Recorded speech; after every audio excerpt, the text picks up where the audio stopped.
I don't know how to talk about this book.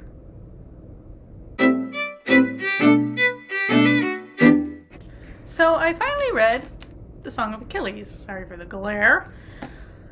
And I have a lot of complicated feelings about it, but we can't talk about this book, which was published by a subsidiary of HarperCollins, without first addressing the HarperCollins strike, because that wouldn't be fair to the workers who have gone 40 plus days without negotiations. I worked in publishing, not for HarperCollins, but for two large publishers at different times, and I know from experience that the industry is not kind to its workers, at least the day-to-day workers. Okay, I left for a reason, and it was in large part because they don't pay enough. They don't believe in a work-life balance. So basically, once I started having a family, they would not accommodate me, and it was going to cost my entire paycheck to put my kids into daycare. So at that point, I chose to stay home. So, people working in publishing, at least at that level, they're doing it for the love of books. And we can all love books, but we shouldn't tolerate this kind of behavior towards the employees, the people who are making the product we love. And that's just what I'm going to say about it, because, like I said, from personal experience, it's not a industry that's good to its people. And yeah, they should be better. Do better, HarperCollins. First off, spoilers for anyone unfamiliar with the Iliad or this book, or just the story in general of Achilles and Patroclus. I'm going to use Patroclus because that's how it's spelled in this book, and we could get into all of the different pronunciations and spellings and things, but I'm going to keep it simple.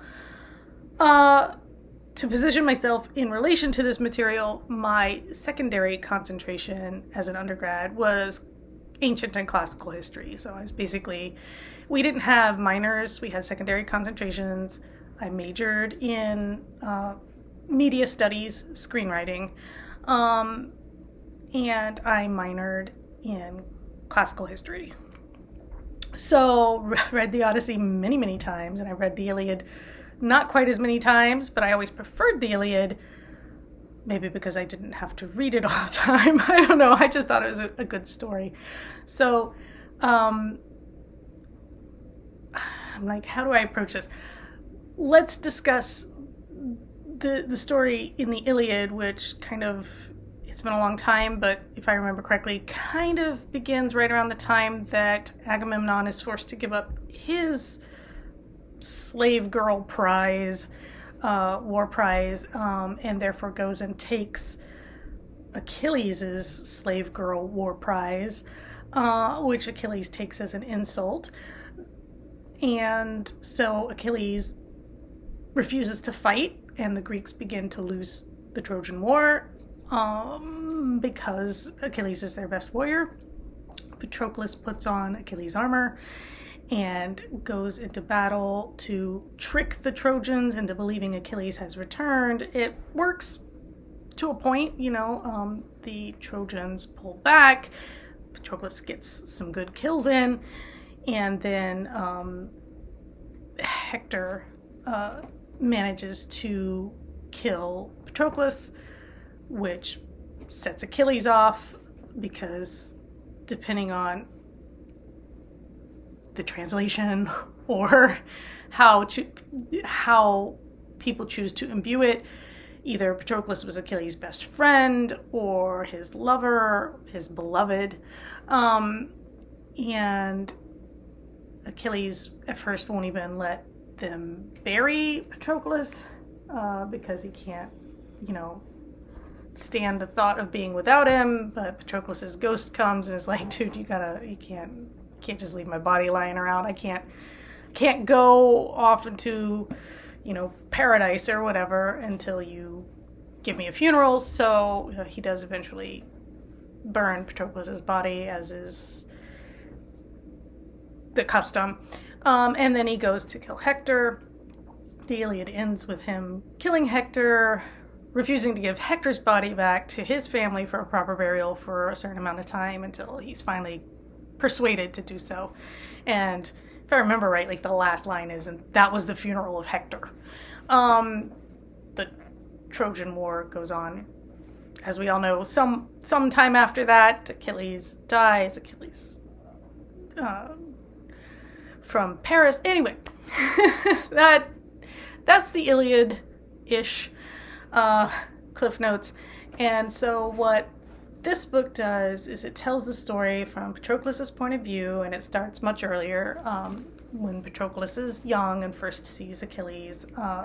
And if you go into the story knowing the Iliad and knowing Patroclus is dead, you kind of go, well, so is this book going to end before Patroclus dies, or is Patroclus telling this story from the afterlife? And the answer, again, like spoilers, is he's telling it from the afterlife. You kind of get the whole arc, right?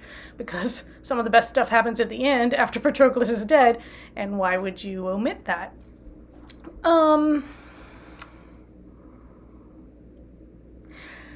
I really enjoyed reading this, and it's one of the few books that between moments of putting it down, it stayed in my brain. I thought about it a lot, and I continue to think about it, and that tells me that the book had impact, more so than a lot of books that I read and set down and almost immediately just forget. One of the reasons I do reviews almost right away, rather than letting them sit, which is why sometimes I have to go revise my rating later after I've kind of thought it over a little longer, but is because some books just don't leave an impression. This book very much did. I almost just want to pick it up and reread it again right away, which I never do. The only time I've done that is with I did that with the Raven Cycle. I read all 4 books and then I immediately read all 4 books again, which almost doesn't even count because it's 4 different books, at least they're 4 different, anyway. I want to go back and reread it, but I've got a big stack, if you've seen my TBR video, so I'll save it for later.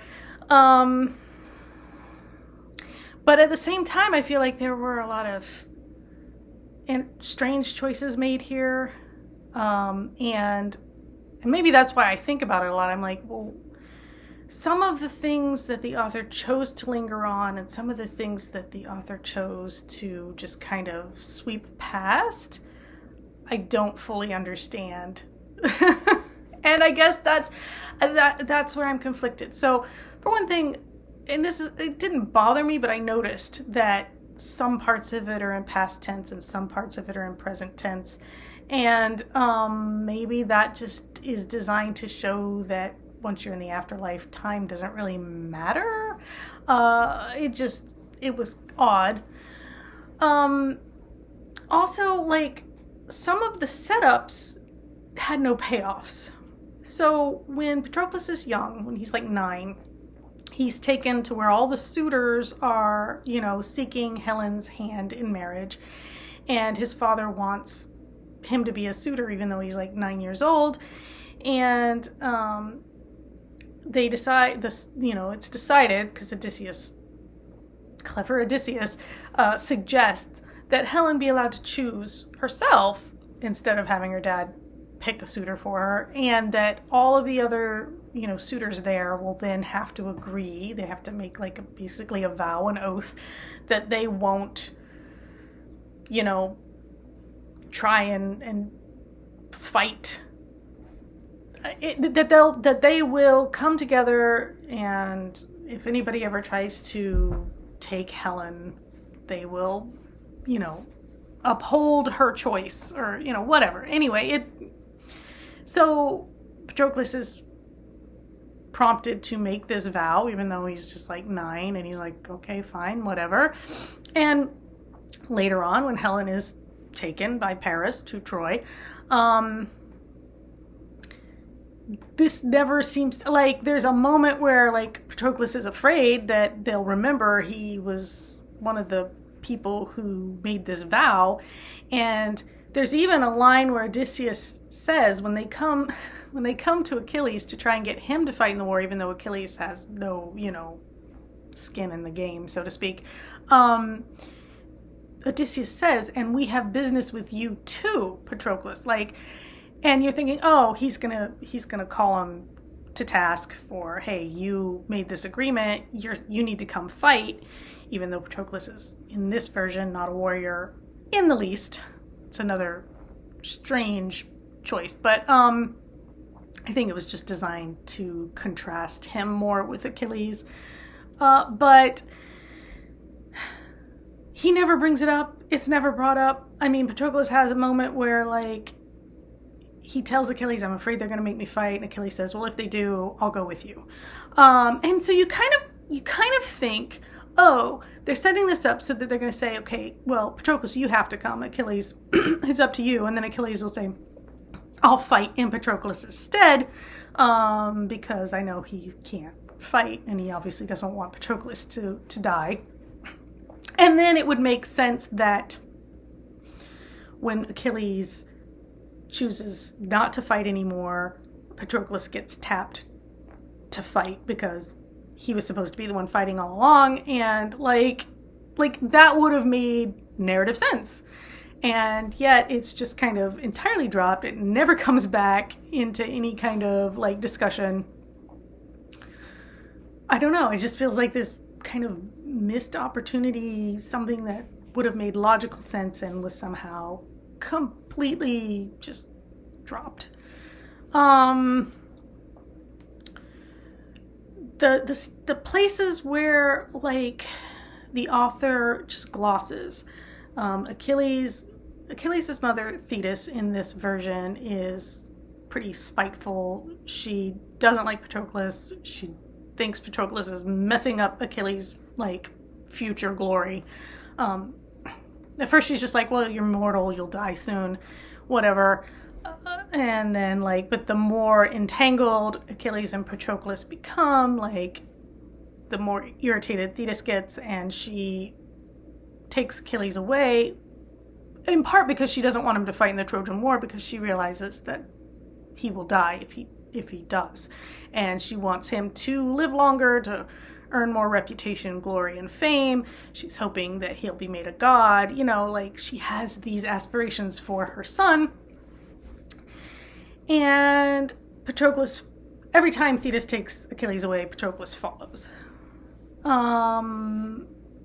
And so when Achilles is taken away to, I can't even remember where, but like basically he's hidden by his mother in a group of women, dressed as a woman, like married off to this princess whose name it starts with a D. I don't even remember. I should know this, but like, anyway, Patroclus arrives, discovers that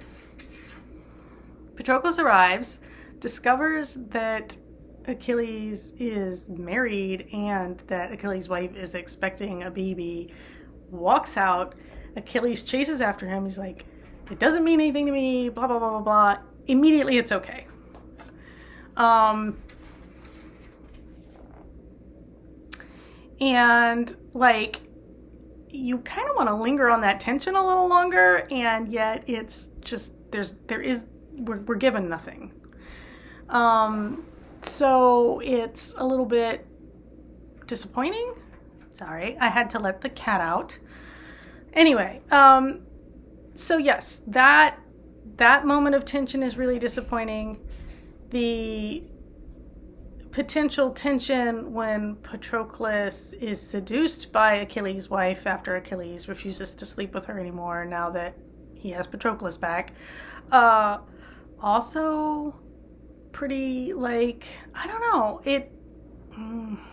and then the moment of jealousy when Achilles realizes Briseis is interested in Patroclus, and Patroclus is kind of like, he loves Briseis in his own way, like as a sister maybe or something, but he's kind of like, oh, well, maybe I could have a wife and a child, like maybe a family is something that I could do. But Achilles like has this moment of jealousy, and again, it's played really tranquil for something that could have high narrative tension.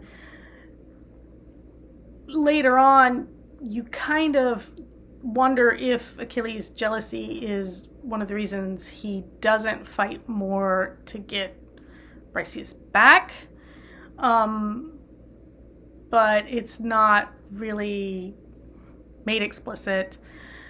Maybe because you're hearing it from Patroclus' point of view, and he doesn't want to assume ill intent on Achilles' part because he loves Achilles.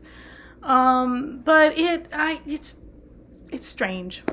It's strange. There are just these moments where I feel like they could have been ratcheted up, and they were played for like it's almost like there's no tension between Patroclus and Achilles, except maybe when Patroclus is finally like begging Achilles to return to the fight, and Achilles refuses. Achilles is like, his pride gets worse as the book goes on. You almost start to wonder how Patroclus could love this guy this much. You realize that Patroclus loves the person he knows Achilles to be, when Achilles is not being this bratty warrior prince that he has become, but feels like could be temporary because it's a situational thing, not Achilles' actual temperament. Achilles, who loves to, play the lyre and sing, and is not, he's good at being a warrior, and he relishes doing it because he's good at it, like the physical exercise of it, I guess, but like, he's more sensitive than that is, I think, what we're supposed to believe, although Patroclus is even more sensitive still. I don't know. Another thing was just that, like, Patroclus learns medicine from Chiron when he and Achilles are being taught by the centaur, but like, we don't get a whole lot of, eventually he does put that to use in the medical tent, for lack of a better term. But yeah, I don't know. I just, there's a lot of stuff that felt very surface. It's not a very long book, so maybe a lot of stuff was culled for pacing because it moves pretty quickly. The things it chooses to linger on, some of those choices were a little strange to me. And then, of course, in this version, Achilles is not killed by an arrow through his heel. There's no story of him being dunked in the Styx or having his mortality burned away in a fire. Like, he gets shot in the back. The arrow pierces his heart and kills him. Ostensibly because Apollo, who supported Troy, helped guide the arrow. Paris even like mentions something like, "Oh, I've heard he's invulnerable," and Apollo says, "No, he's just a guy. Just shoot him." So, yeah, the women in this book, aside from Briseis, are kind of awful. Thetis is terrible. I think you're supposed to kind of understand or sympathize with her. The princess that Achilles, is kind of forced to marry, she's pretty terrible. We don't see a lot of her. And again, Patroclus is like, "Oh, I felt bad for her." And he's like, "I feel bad for Thetis. I feel bad for but we're told, as opposed to really inspired to feel compassion for these characters because their behavior on page is pretty despicable. So I have some really complicated feelings about that. Obviously, at the end, Patroclus and Thetis come together in over their love of Achilles, even if it's from two different directions. And Thetis does Patroclus the final honor of putting his name on the mausoleum so that Patroclus can join Achilles in the afterlife. I guess that's nice. I guess, I don't know if that entirely redeems her character, but because again, like, it's kind of tacked on at the end. We don't see her softening over time. Patroclus is just like, we had this conversation and I told her everything I remembered of Achilles and what, how I understood him. And she was able to tell me her story, and then like it was all fine. And I was like, that's weird. Like I don't know. It didn't feel as organic maybe as I wanted it to. I realized like I at the end of the day I gave it like 4.6 stars. So I mean I definitely and like I said, I keep thinking about it. I mean, you hear me talking, I'm like, I have all these feelings about it. I want to reread it. I think I want more from it than is there, but maybe that's part of like why I'm thinking about it, because I keep wanting to kind of expand on it, spin it out a little more. It's like it's made for fan fiction, right? Like they've just left big holes there for people to go write their own version or their own scenes or something. I don't know. It's super complicated and weird. But the first kiss scene is really good. Their first time together is a really nice scene. Like the love, this cat, I swear. The love scenes early on, their relationship later feels less. I mean, I think we're supposed to just believe, as opposed to being shown more than. I'm not articulating it well. I think the stage is set early on, and then you're just supposed to take it in faith that continues, as opposed to being shown and reminded on page how much they love one another. And I feel like I could have used a few more scenes in which I really truly believed that love was enduring, rather than going on momentum, because at some point you're kind of like, why are these two people still together? They say they love each other, but I'm not seeing it. I'm not feeling it. And so, that, maybe that's it. But anyway, if you've read it, let me know your thoughts. Did you love it? I mean, I think I do love this book. I just feel like, I think when you're really invested in something, it's like, if I didn't like it, I wouldn't care, right? Like, when you're really invested, you care. And so you're like, oh, there are these little things about this book that I wanted a little more from. I wanted it to be a little different or something. I don't know. Anyway, let me know your thoughts. Let me know how you feel about the HarperCollins strike. Are you still reading books by them, right? Buying books by them? Are you, boycotting? This book was given to me for my birthday, so I didn't really have a say. But it also, I think, came secondhand. It's a first edition hardcover. So anyway, but yeah, if any of my books on my stack are HarperCollins and they continue to go without contracts and fair pay and fair treatment, then I'll probably push those to the bottom of my TBR, or I will continue to voice my support for HarperCollins and its workers and for publishing industry workers across the board, because I did not have the benefit of a union, and honestly, there were some situations I really should have. If I had known better then, I really would have gotten legal counsel over.